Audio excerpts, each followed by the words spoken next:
Hi friends, कसं आहात तुम्ही सगळे? आय होप तुम्ही सगळे एकदम मस्त मजेत आहात. तर हे ना सगळं लग्न झाल्यानंतरचं आहे. आणि फायनल हे लुक होतं. हे लग्न वगैरे सगळं झालं. सगळी ब्राईड वगैरे सगळी गेली. ब्राईड म्हणजे नवरा बायको सॉरी. हे ना आम्ही माझ्या बहिणीच्या घरी जेव्हा गेलो होतो ना, तर तेव्हा तिथे ते मानभाव पंथाचे आहेत. तर आम्हाला खूप एक्साइटमेंट होती की त्यांचे देव कसे असतात ते बघण्याची. तर आम्ही मग तिथे गेल्यानंतर हे देव बघितले. खूप मस्त आहेत.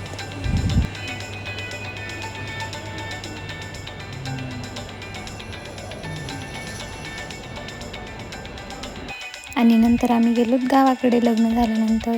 तर हे माझं घर गावाकडचं आणि ही सगळी शेती. मस्त आम्ही चाललो होतो शेतामध्ये वांगे आणि मिरच्या आणण्यासाठी.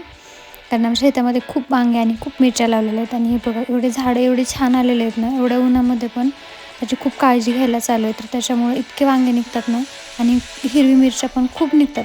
त्याच्यामुळं घरी सगळं सेंद्रिय खतावरचं चालू आहे, एकदम हेल्दी आणि टेस्टला पण एकदम मस्त.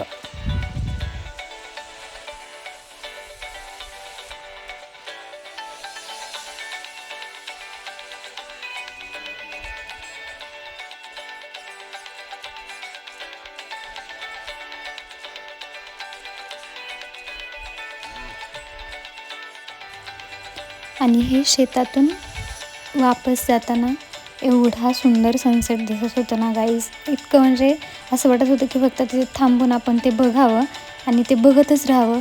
एवढं सुंदर सगळं हिरवा ऊस आणि तिथून असा मावळता सूर्य खूप सुंदर दिसत होता. मला व्हिडिओमध्ये दिसत असेल, पण व्हिडिओमधल्यापेक्षासुद्धा समोर बघायला एवढा सुंदर दिसत होता ना, मी ते एक्सप्रेस नाही करू शकणार तुम्हाला. खूप सुंदर. आणि गावाकडच्या फिलिंग म्हणल्यानंतर जे गावाकडचे आहेत त्यांना सगळ्यांना माहीतच असेल की गावाकडं काय वाईब असतात. एकदम फ्रेश सगळं, एकदम मस्त असतं गावाकडं. आणि हा आमचा टंबड्या. तर हे ना माझ्या बहिणीचं बाळ आहे. इतकं गोड आहे ना, हे बघा इथे समोर व्हिडिओमध्ये दिसेल तुम्हाला. इतकं गोड आहे ना, आणि त्याला ओळख नाही लागत, काय नाही लागत. एवढं एकदम बसला नाही एखाद्या माणसाकडं की एवढा जास्त बसतो ना की त्याला गरज पण नाही लागत त्याच्या मम्मी पप्पाची नंतर. खूप छान खेळतो, खूप मस्त राहतो, खूप क्यूट आहे.